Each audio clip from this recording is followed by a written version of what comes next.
એક મોટા સમાચાર આવી રહ્યા છે અમદાવાદથી, જ્યાં 1.5 કરોડની હાઈટેક ઠગાઈનો માસ્ટરમાઇન્ડ ઝડપાયો છે।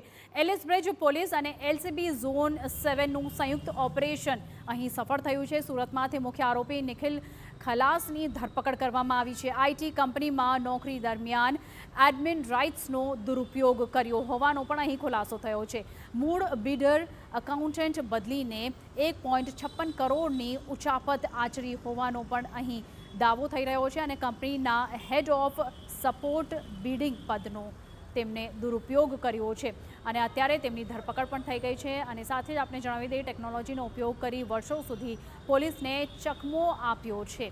આ તમામ ખુલાસાઓ અત્યારે પોલીસ તપાસમાં સામે આવ્યા છે અને મહારાષ્ટ્રથી જમ્મુ કાશ્મીર સુધી સતત લોકેશન બદલતો રહ્યો હતો।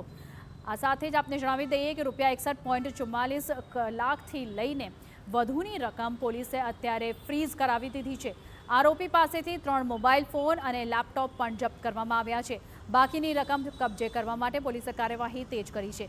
બીએનએસ અને આઈટી એક્ટ હેઠળ નોંધાયેલા ગુનામાં મુખ્ય આરોપી ઝડપાઈ ગયો છે। ડિજિટલ ઓળખ છુપાવીને દેશના અનેક રાજ્યોમાં ફરાર થયો હતો।